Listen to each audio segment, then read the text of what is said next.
Hello दोस्तों, जय हिंद। मैं विशाल जायसवाल अपने यूट्यूब चैनल जीएस क्रांति विद विशाल में आप सभी का हार्दिक स्वागत कर रहे हैं। दोस्त, हम लोग बायोलॉजी पढ़ रहे थे, बायोलॉजी में सेल पढ़ रहे हैं ना, कोशिका। इसके पहले हम लोगों ने देखा कि कोशिका का ऊपरी सतह, ऊपरी जो जानकारी होती है उसको हम देख लिए कि सबसे बड़ी कोशिका कौन सी होती है। पूरे पूरे प्राणी जगत में सबसे बड़ी कोशिका किसकी होती है? तो शुतुरमुर्ग का अंडा का ना। फिर उसके बाद हमने ये भी देखा कि मानव में सबसे बड़ी कोशिका क्या होता है? महिलाओं के ओवम। और सबसे छोटी क्या होता है? सबसे छोटी कोशिका किसकी होती है? पुरुषों के स्पर्म की सबसे छोटी कोशिका होती है। और मानव में सबसे लंबी कोशिका हमने देखा कि जो हमारी तंत्रिका कोशिका होता है वो सबसे लंबी कोशिका होती है और जिसमें सेल डिवीजन नहीं होता है। वहीं पर हम लीवर में देखें कि मानव शरीर में सबसे ज़्यादा सेल डिवीजन कहाँ होता है? लीवर में होता है ना। फिर हम उसके साथ साथ ये भी देखें, पौधों में सबसे लंबी कोशिका किसकी होती है? कपास का देखा, जो सेलुलोज का बना होता है। फिर उसके बाद हमने आपसे बोला था कि हम अब इसके आगे जो कोशिका के आंतरिक भागों में हम चर्चा करेंगे कि उसके आंतरिक भागों में क्या क्या होता है, सेल डिवीजन क्या होता, सेल क्या होता है, सेल के बाद सेल वॉल क्या होता है, कोशिका भित्ति क्या होता है, प्लाज्मा मेम्ब्रेन क्या होता है, माइटोकॉन्ड्रिया क्या होता है। इन सब के बारे में हम एक एक करके बहुत डिटेल से चर्चा करेंगे। दोस्त, सबसे पहले देखते हैं कोशिका भित्ति। जो कोशिका भित्ति क्या होता है, सेल वॉल जो होता है, ये हमारे कोशिकाएं होती है। जैसे हमारे शरीर है, हमारे शरीर में सबसे पहले किसी चीज़ को ढकने के लिए कुछ न कुछ होना चाहिए ना, कि अंदर की जो भी चीज़ें हैं, ब्लड है, नसें हैं, जो भी चीज़ें हैं अंदर हमारे शरीर के अंदर, उसको ढकने के लिए कि हमारे शरीर में क्या है, हमारे क्या लगा, स्किन है, चमड़े लगे हुए। उसी प्रकार से जो सेल वॉल होता है, ये कोशिकाओं को सुरक्षा करता है, मतलब एक एक्स्ट्रा सेफ देता है। कौन देता है? कोशिका भित्ति। कोशिका भित्ति जो होता है एक्स्ट्रा सेफ देता है। तो कोशिका भित्ति जो होता है ये किससे पाया जाता है? सिर्फ प्लांट में पाया जाता है। किससे पाया जाता है? प्लांट में। प्लांट में क्या पाया जाता है? कोशिका भित्ति।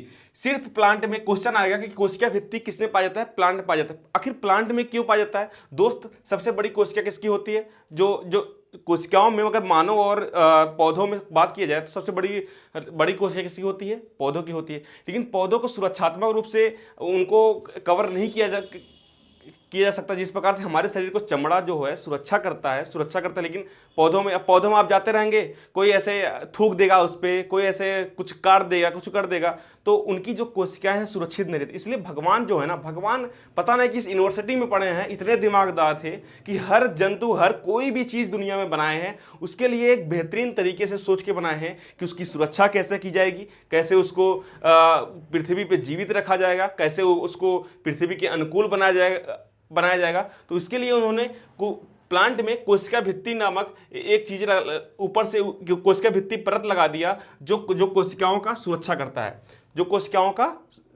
है, और जो मानव में देखेंगे, मानव में तो भाई चमड़ा है, तो कोई दिक्कत नहीं है, हमारा सुरक्षा वैसे रहता है। और उसके ऊपर से भी, जो चमड़े के ऊपर से भी हम क्या पहने रहते हैं? कपड़ा पहने रहते हैं। अब कपड़े जो अभी कहते नहीं कि कोशिका भित्ति जो होता है, कोशिका भित्ति समझ लो कि ये ऊपरी परत होता है, ऊपरी परत के साथ साथ इसके नीचे भी अभी मेम्ब्रेन होता है, प्लाज्मा मेम्ब्रेन होता है। ये भी पेड़ पौधों में पाया जाता है। मानव में सिर्फ एक परत पाया जाता है, मेम्ब्रेन पाया जाता है। मानव में सिर्फ एक परत पाया जाता है, मेम्ब्रेन पाया जाता है, जो मानव की सुरक्षा करता है। लेकिन पौधों में दो परतें पाई जाती हैं कोशिकाओं की सुरक्षा के लिए। एक मेम्ब्रेन पाया जाता है, दूसरा उसके ऊपर भी सेल वॉल पाया जाता है। तो मानव के ऊपर देखो क्या होता है? चमड़ा होता है, उसके ऊपर मानव कपड़ा भी पहना रहता है और सुरक्षित रहता है। अभी आप लोग बाजार में जाएंगे, जो ज़्यादा संवेदनशील चीज़ें रहेंगी, जो ऐसा लगेगा कि फट जाएगा। अभी आप लोग कोई पतली झिल्ली में कोई सामान लाएंगे तो आप लोग दुकानदार कहता है, आप लोग दुकानदार से नहीं कहते तई दोहरियाई दो, तो दोहरिया का मतलब क्या? थोड़ा इसके ऊपर और सा एक कवर लगा दो ताकि हम रास्ते में जाए तो फटे ना। दोहरियाने का मतलब यही होता है। हम लोग कहते नहीं तो दोहरियाई दो, तो डबल पॉलीथीन लगा दो ना। तो डबल पॉलीथीन का मतलब होता है सीधा फटे ना। तो हमारी जो शरीरें हैं, हम लोग इसके अनुकूल हैं। हम लोग जानते हैं, समझते हैं, हमें जैसी दिक्कतें होगी हम उस हिसाब से अपने आप को चेंज कर सकते हैं, कपड़ा पहन सकते हैं। लेकिन पेड़ पौधे तो ऐसा कर नहीं सकते। अब जानवर होते हैं, और जो जानवर होते हैं उनके ऊपर भी बहुत सारे बाल होते हैं, जो दिखते हैं नहीं, गर्मी उर्मी मौसम में हम लोग उसको सेविंग कर देते हैं ताकि उनको अच्छा फील हो। तो लेकिन पेड़ पौधे किससे करवाएंगे और कौन करेगा? तो पेड़ पौधों को कौन करेगा? भगवान खुद ही। भगवान इस यूनिवर्सिटी में पढ़े थे, जान रहे थे कि पेड़ पौधों कोई पूछेगा नहीं। आगे आने वाले समय में पेड़ पौधों को हर कोई काटेगा, पीटेगा, ये सब उसके साथ गलत व्यवहार होगा। इसलिए भगवान उसको पहले से क्या किए, सिलवाल उसके ऊपर चढ़ा दिए हैं ताकि उसकी सुरक्षा एक एक्स्ट्रा कवर दिया जाए। तो फिर बात आती है कि आखिर सेल वॉल बना किसका। क्वेश्चन ये नहीं पूछेगा कि क्वेश्चन नहीं पूछेगा सेल वॉल जो होता है कि मानव में पाया जाता है, बिल्कुल नहीं पाया जाता। सेल वॉल किसमें पाया जाता है, सिर्फ प्लांट में पाया जाता है। क्वेश्चन में आपको इस बात को ध्यान रखना होगा कि जो सेल वॉल होता है सिर्फ प्लांट में पाया जाता है, मानव में नहीं पाया जाता है।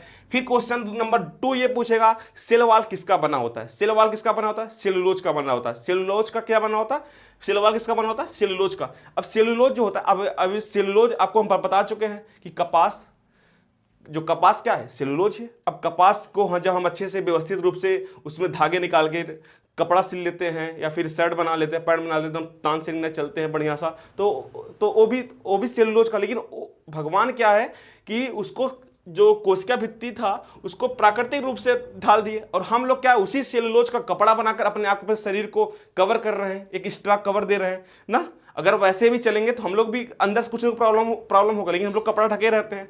तो इनको भगवान दे दिए और हम लोग अपने आप से उसको उसी सेलुलोज का प्रयोग करके कपड़े बनाकर अपने आप को कवर कर रहे हैं दोस्त। तो क्वेश्चन यही पूछेगा कि कोशिका भित्ति किसकी बनी होती है, प्लांट की।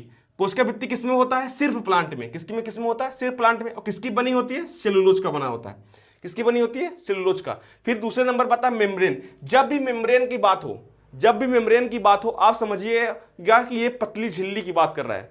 मेम्ब्रेन को ही हम सेल मेम्ब्रेन कहते हैं, प्लाज्मा मेम्ब्रेन कहते हैं, सेल मेम्ब्रेन कहते हैं, प्लाज्मा मेम्ब्रेन कहते हैं। अभी क्वेश्चन ये नहीं पूछेगा कि मेम्ब्रेन क्या होता है, अब ये पूछेगा मेम्ब्रेन आखिर बना किसका होता है। मेम्ब्रेन आखिर किसका बना होता है, सेल मेम्ब्रेन, प्लाज्मा मेम्ब्रेन किसका बना होता है, लिपिड प्लस प्रोटीन का। किसका बना होता है, लिपिड प्लस प्रोटीन का बना होता है। क्या बना होता है, प्लाज्मा मेम्ब्रेन। अब प्लाज्मा मेम्ब्रेन जो होता है ये कोशिकाओं की आंतरिक संरचना होती है। जो कोशिकाएं हैं, ये कोशिकाएं हैं, कोशिकाओं की ये परत होती है, जो सेकंड वाली परत है, ये सिर्फ ये मानव और प्लांट में दोनों पाया जाता है। किसमें पाया जाता है, ह्यूमन एंड प्लांट दोनों पाया जाता है। और ये सिर्फ प्लांट पाया जाता है, ह्यूमन में नहीं पाया जाता। क्या नहीं पाया जाता, सेल वॉल ह्यूमन में नहीं पाया जाएगा, और प्लाज्मा मेम्ब्रेन जो होगा ह्यूमन और प्लांट में दोनों पाया जाएगा। सेल वॉल होता है ये सेल वॉल सिर्फ किसमें पाया जाता है, प्लांट में। सेल वॉल सिर्फ प्लांट में पाया जाता है, और जो प्लाज्मा मेम्ब्रेन है ह्यूमन और प्लांट दोनों पाया जाता है। किसमें पाया जाता है, ह्यूमन और प्लांट दोनों पाया जाता है। किसका बना होता है, लिपिड प्लस प्रोटीन का।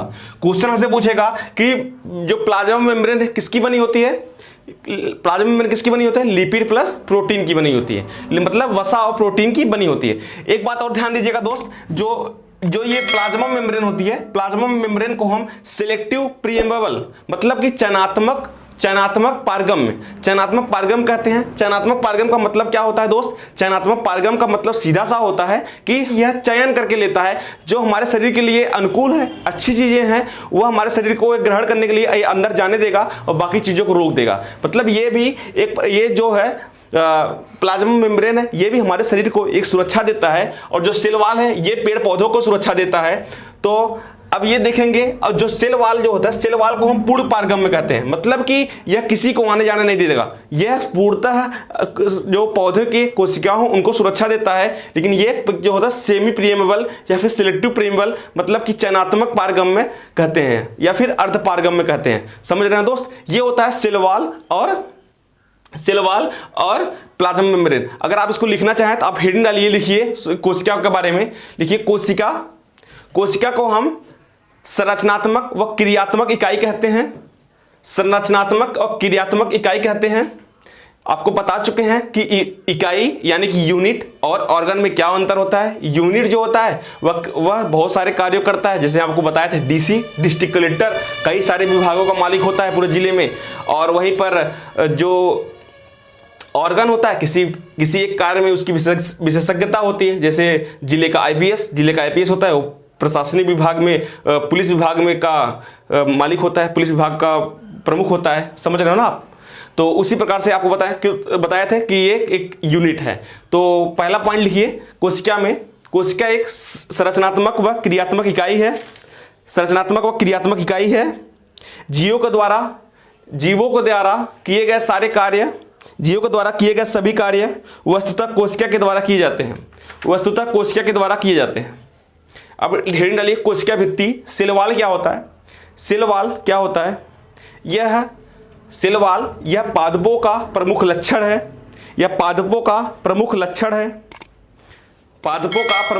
है। यह एक प्रकार का निर्जीव संरचना है। पॉइंट नंबर 2, यह एक निर्जीव संरचना है। पॉइंट नंबर 2 डालिए, यह एक निर्जीव संरचना है। पॉइंट नंबर 3 में डालिए, यह पूर्ण पारगम्य में होता है। पूर्ण पारगम्य में होता है। पूर्ण पारगम्य मतलब किसी को आने जाने नहीं देगा, पूर्ण पारगम्य होता है। पॉइंट नंबर 4 में डालिए, यह सेलुलोज का बना होता है। किसका बना होता है? सेलुलोज का बना होता है। आपको बताए थे कि कपास जो होता है वो सेलुलोज होता है ना। पौधों में सबसे बड़ी कोशिका होती है कपास की ना। जो हम लोग कपड़े पहनते हैं सब किसकी बने हैं? सेलुलोज के बने हुए हैं। ठीक, तो ये किसका बना होता है? सेलुलोज का बना होता है। अब पॉइंट नंबर 2 में डालिए प्लाज्मा मेम्ब्रेन। प्लाज्मा मेम्ब्रेन या कोष्ठक में लिखिए प्लाज्मा झिल्ली। यह एक सजीव संरचना है। यह एक सजीव संरचना है।